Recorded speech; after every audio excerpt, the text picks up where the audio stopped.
Le beluga pris au piège depuis plus d'une semaine dans la Seine est mort ce mercredi. Il a dû être euthanasié sur décision médicale après son transfert. De nombreux incendies sont toujours actifs en France. En Gironde, 6000 hectares de végétation sont partis en fumée depuis mardi après-midi. Baisser le niveau de la climatisation, réduire l'éclairage nocturne, les premières mesures du plan d'économie d'énergie de l'Espagne entrent en vigueur. Combats et bombardements se poursuivent dans l'est de l'Ukraine alors que dans la Crimée annexée par la Russie, des explosions ont retenti près d'un aérodrome militaire. Les États-Unis, 23e allié, a approuvé l'adhésion de la Suède et de la Finlande à l'OTAN après la ratification du traité par Joe Biden. C'est le triste épilogue de l'épopée du beluga. Le cétacé piégé depuis plus d'une semaine dans la Seine, à près de 100 km de la mer, est décédé ce mercredi.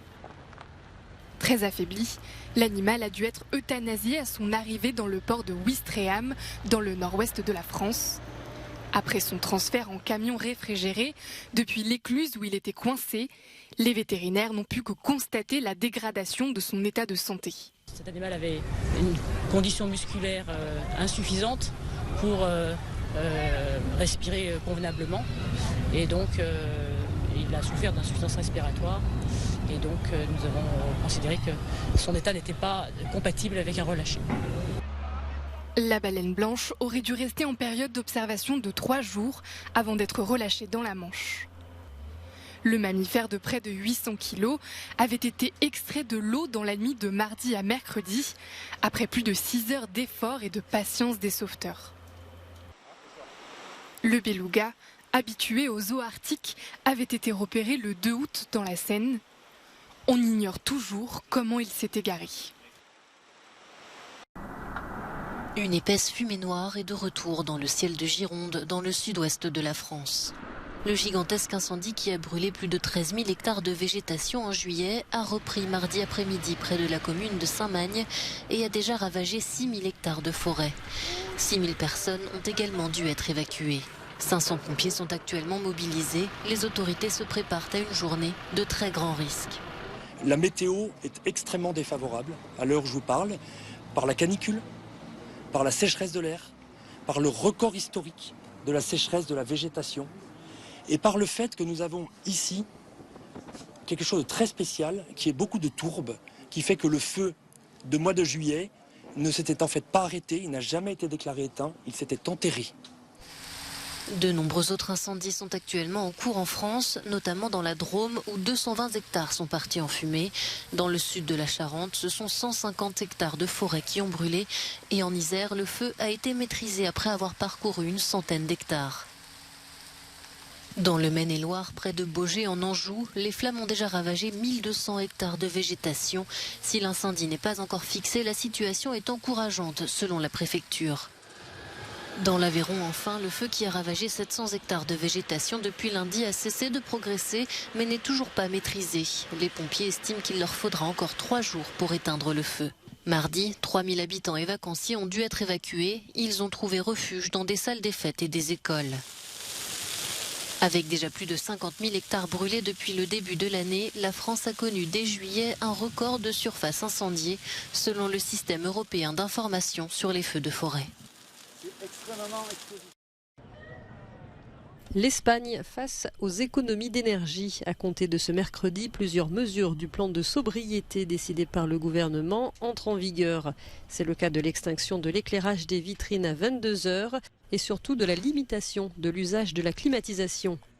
Les bureaux, commerces, bars et restaurants ne sont ainsi plus autorisés à faire descendre le thermomètre sous les 27 degrés. En hiver, le chauffage devra être maintenu à 19 degrés maximum. L'Espagne n'est pas parmi les pays les plus dépendants au gaz russe. Néanmoins, le Premier ministre socialiste met en avant l'impératif écologique et la solidarité européenne. Indépendamment du fait que l'Espagne est mieux préparée en raison de sa situation géographique par rapport à d'autres pays qui sont beaucoup plus dépendants du gaz russe, comme l'Allemagne, l'Italie et d'autres pays d'Europe centrale et orientale, l'Espagne a également un engagement de solidarité avec le reste des pays européens.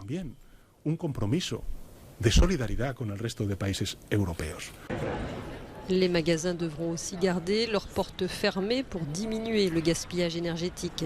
Des amendes allant jusqu'à 60 000 € sont prévues pour les récalcitrants. Certains professionnels se disent inquiets. Ça va être intenable. Actuellement, nous sommes à 18 degrés à l'intérieur. Si on monte à 27, on va transpirer toute la journée. Plus besoin d'aller dans une salle de sport, car les frigos dégagent beaucoup de chaleur. Si tu sors chez toi pour te promener, tu peux voir de la joie, car dans les quartiers, il n'y a pas toutes ces lumières. Alors si tu décides de venir à la Gran Via et que tout est éteint, tu vas te demander à quoi ça sert. Plusieurs lieux sont toutefois exemptés par ce plan d'économie, tels les centres de santé, les écoles, les salons de coiffure ou encore les transports publics.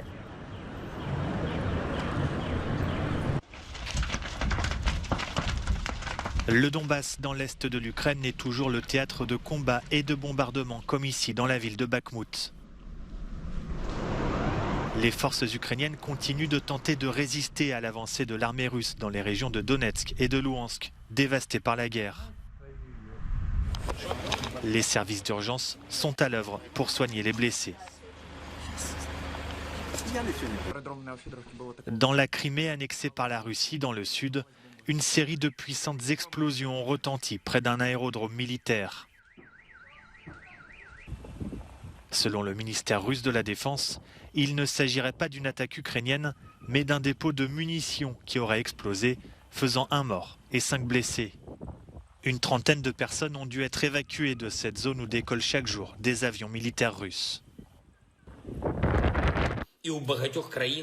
Dans son allocution quotidienne mardi soir, le président ukrainien Volodymyr Zelensky a évoqué la situation en Crimée, estimant qu'une paix stable et durable dans la région et pour les pays voisins est impossible tant que la Russie utilise la péninsule comme base militaire.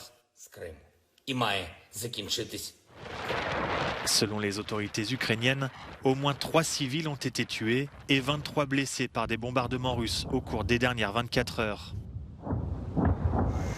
Alors que la communauté internationale redoute une catastrophe si les bombardements ne cessent pas autour de la centrale nucléaire de Zaporizhia, le gouverneur de la région a déclaré que les niveaux de radiation étaient normaux.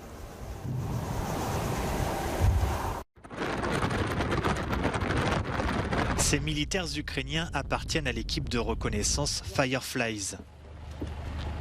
Ils utilisent des drones pour identifier les positions russes, notamment dans la région de Mykolaïv, dans le sud du pays, où les bombardements se sont intensifiés ces dernières semaines.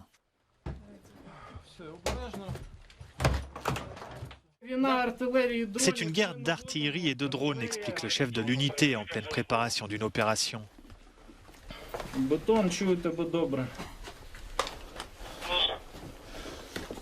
Les drones sont nos yeux dans le ciel. Les Russes sont nombreux, mais nous pouvons maintenant frapper avec précision. La semaine dernière, l'armée ukrainienne a déclaré avoir reçu près de 20 millions d'euros d'aide pour l'achat de drones de reconnaissance. Une partie du matériel est entreposée dans cet aéroport de la banlieue de Kiev, avant son déploiement sur la ligne de front.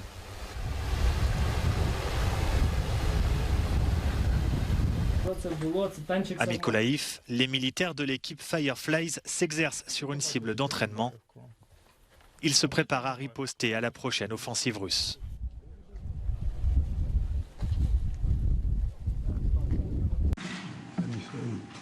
Le processus d'adhésion à l'OTAN de la Suède et de la Finlande se poursuit avec la ratification du traité par le président américain Joe Biden ce mardi. Les États-Unis sont devenus le 23e pays à approuver l'élargissement de l'Alliance.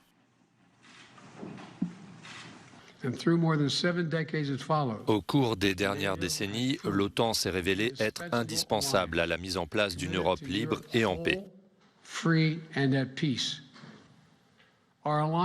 Notre alliance est plus soudée que jamais, plus unie que jamais. Et lorsque la Finlande et la Suède porteront le nombre d'alliés à 32, elle sera plus forte que jamais, plus forte que jamais. Préoccupés par l'expansionnisme russe après l'invasion de l'Ukraine, la Suède et la Finlande avaient fait leur demande d'adhésion au mois de mai, mettant de côté leur neutralité historique.